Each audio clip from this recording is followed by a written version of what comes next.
আপনি মাছ চাষ করতেছেন, মাছের পুকুরে প্রচুর পরিমাণ খাবারও দিচ্ছেন, কিন্তু আপনার মাছের সঠিক কোনো গ্রোথ আপনি পাচ্ছেন না। আপনি প্রচুর পরিমাণ টেনশনে পড়ে গেছেন যে এই পরিমাণ খাবার দিচ্ছি কিন্তু মাছ তো ওই পরিমাণ গ্রোথ হচ্ছে না। তাতে কি হচ্ছে, আপনার টাকা জলে পড়ে যাচ্ছে। এই যে জলে পড়ে যাচ্ছে টাকাটা, খাবার দিচ্ছেন কিন্তু মাছের গ্রোথ হারাচ্ছেন, মাছের গ্রোথ আসতেছে না। এই মুহূর্তে আপনার করণীয় কি?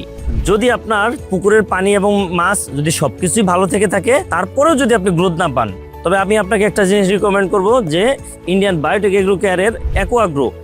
এই অ্যাকোয়াগ্রো প্রোডাক্টটি এই পরিমাণ গ্রোথ আনে, যেটা আনবিলিভেবল গ্রোথ আনে এই অ্যাকোয়াগ্রোতে। অ্যাকোয়াগ্রো আপনি খাবার খাওয়াচ্ছেন কিন্তু খাবারের গ্রোথ আসতেছে না, তার মানে আপনার খাবারের হয়তো আপনার প্রোটিনের পার্সেন্টেজ কম আছে, অথবা আপনি খাবারের এফসিআর ঠিকঠাকভাবে পাচ্ছেন না। তাহলে কাকে দোষ দিবেন? দোষ আমাকে দিবেন, তাকে দিবেন, সে এই করে আপনার সময় শেষ হয়ে যাবে, কিন্তু আপনার মাছের গ্রোথ পাবেন না। আপনি এক সময় অনেক টাকা লস খেয়ে বসবেন এই মাছের ক্ষেত্রে। তাই আপনাকে আমি বলবো, ভাই আপনি এত দ্বিধাদ্বন্দ্ব না করে, এত চিন্তা না করে, খাবারের পাশাপাশি খাবার আপনি খাওয়ান, জাস্ট এই অ্যাকোয়াগ্রোটা একর প্রতি হাফ কেজি অ্যাকোয়াগ্রো পানিতে গুলে পুকুরে ছিটিয়ে দিবেন 15 দিন পর পর। আপনি এর পাশাপাশি খাবার ঠিকঠাকভাবে চালান, মাছের পানিটাকে ভালো রাখেন পুকুরের। আপনার গ্রোথ যদি না আসে, তখন আপনি আমাকে ফোন দিয়ে বলবেন যে আপনার গ্রোথ আসেনি। আমি আপনাকে চ্যালেঞ্জ করে বলতে পারি 100% গ্রোথ আপনি অবশ্যই পাবেন, যদি আপনি এই অ্যাকোয়াগ্রোটি প্রতি একরে 15 দিন পর পর হাফ কেজি করে ব্যবহার করেন।